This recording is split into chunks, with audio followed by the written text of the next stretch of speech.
Hello everyone, and welcome to the second question that I'm going to be going through in one of these videos. So the question that I'm looking at today is an 8-mark source question that comes on the Elizabeth paper. So those questions are: to what extent does the source accurately reflect the threat the Bull of Excommunication posed to Elizabeth's position as Queen? So the very first thing that we're going to do is to read through the source. So it says, Source I, an extract from the papal bull issued by Pope Pius V in February 1570, which excommunicated Elizabeth.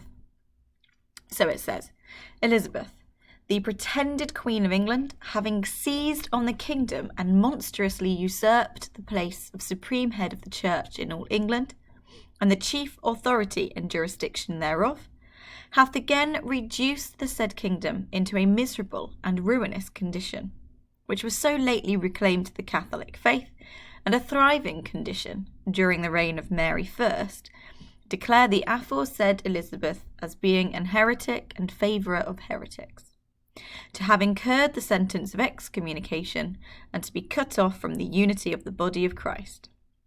And moreover, we do declare her to be deprived of her pretended title to the kingdom aforesaid, and we do command and charge all and every nobleman, subjects, people, and others aforesaid, that they presume not to obey her or her orders, mandates, and laws.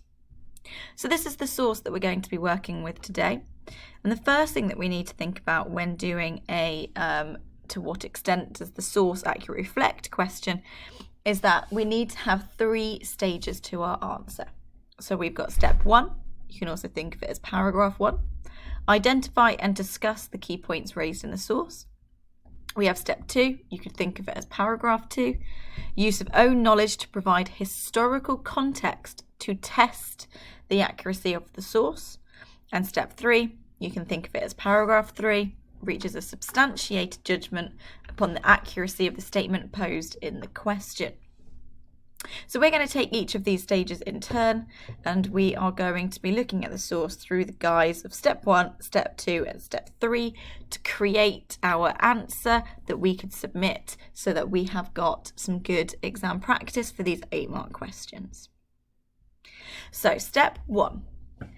What I would suggest that you do in an exam is to make sure that you've either with your pen underlined, if it's a written source, or highlighted some of the key aspects of the source. So this is the part where you are going to be stating what it is that the source tells us. So this source tells us that the Pope believes that that Elizabeth is the pretended Queen of England. So we've got it very clear here that the Pope is saying to Catholics that they should not be accepting Elizabeth as the Queen of England. This use of the word usurped, this means that they have that Elizabeth has stolen the place of supreme head of the Church. Now in Catholicism, it is the Pope who is the head of the Church, whereas Elizabeth, through her acts of supremacy and acts of uniformity, placed herself as the head of the Protestant Church of England. And so therefore the Pope is saying to all Catholics that this position has been usurped, it's been stolen from the rightful leader. Some other areas that I've highlighted, it says declare the aforesaid Elizabeth as being a heretic and favourer of heretics, to have incurred the sentence of excommunication. This is very important as well, because what the Pope is doing here is saying that Elizabeth is an enemy of Catholicism. Heretics were seen as people who were the enemy of Catholicism, and so by stating that Elizabeth is a heretic, the Pope is stating that Elizabeth is the enemy of Catholicism. And we also have it really clear here that it is to have incurred the sentence of excommunication. Elizabeth has been rejected by the Catholic Church. Excommunication means that she's been shunned, she is no longer accepted by the Catholic Church, and also in Catholicism it's the belief that she is no longer allowed to go to heaven. Very important beliefs in the Elizabethan era, and it's quite a bold statement to be saying that the the Queen of England is no longer going to be allowed to go to heaven. And this final statement that I've highlighted, and we do command and charge all and every nobleman, subjects, people and others aforesaid that they presume not to obey her or her orders, mandates and laws. I think that actually this is possibly the most important part of this quote. And the reason I think that is because of the question at the top. We're looking at the way that the source reflects the threat to Elizabeth's position as queen. And it's actually this final sentence that suggests that there is a threat, because what the Pope is asking Catholics to do is to reject Elizabeth and to actually replace her. So they aren't just saying, don't do what she says. They're saying this person needs to be removed from the throne and replaced. And that is quite a threat. And that is going to encourage Jesuit priests. It's going to encourage noblemen to act in a way that would remove Elizabeth from the throne, perhaps by murder. It would be through plots to murder her and to replace her with Mary, Queen of Scots. So that's a really important final section there. And what this source is showing us is that there is a clear stance from the Pope that Elizabeth is seen as a pretend queen to have stolen the throne, stolen the head of the church, and is somebody who is an enemy of Catholicism. It's a clear statement that is asking those followers of Catholicism to remove Elizabeth as the Queen. For step 2, we now need to place this in the context of the time. So what we've got here is we've got a picture of Anne Boleyn, Elizabeth's mum. And Anne Boleyn is not accepted by Catholics to be a legitimate wife of Henry VIII. This is because they do not believe that Catherine of Aragon should have been able to be divorced, and this was the moment when Henry VIII separated from the Roman Catholic Church. So Anne Boleyn is rejected by Catholics, which therefore means that Elizabeth, her daughter, is rejected as a Queen of England as well. Instead, many of the Catholics are supporting this lady here, Mary, Queen of Scots, who is, in their opinion, the next legitimate heir through the Catholic line. We've also got this situation where at the moment Elizabeth is having to balance between extreme Protestants and extreme Catholics in England due to there being a lot of change through the times with from Henry VIII to Edward VI to Mary I to Elizabeth. There has been change between Catholicism and Protestantism.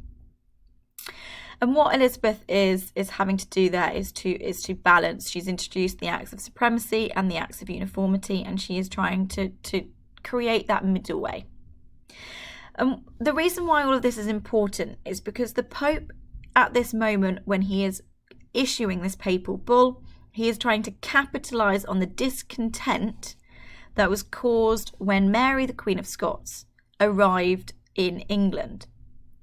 So we have got the Catholics reject Elizabeth, as I'd spoken earlier, and favour Mary, Queen of Scots. So when Mary, Queen of Scots arrived in England, this presented a bit of a threat to Elizabeth's position as Queen. There was also the recent rebellion of the Northern Earls, and these together, that was in 1569, these events together is something the Pope is trying to capitalise on. So that's where we can place this source in its historical context. We've got the threat of Mary, Queen of Scots. We've got Elizabeth trying to balance between extreme Protestantism and extreme Catholicism. We've got the Northern Earls rebelling in 1569. And all of this means that the Pope is trying to sway Catholics to create a Catholic uprising.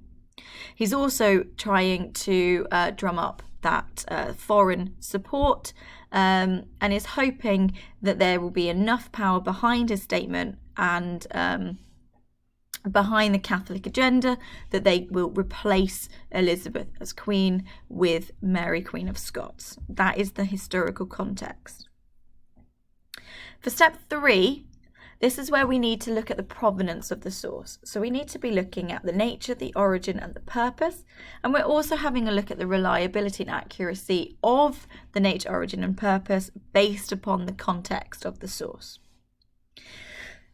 So first of all, we need to think about who actually wrote it. So the papal bull was declared by Pope Pius V.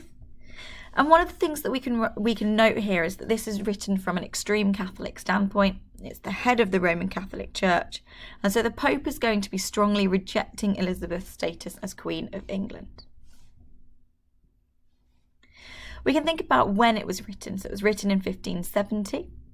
And this is quite important because actually what the Pope is trying to do, we've mentioned this with the context, the Pope is trying to capitalise on the discontent caused by Mary, Queen of Scots in England, as well as the recent rebellion of the Northern Earls. And the reason why this is important is when combined with the why, it was produced to release Catholics from any loyalty to Elizabeth and call upon them to remove her from the throne. Those combined could suggest that this is a real threat to Elizabeth's position as Queen.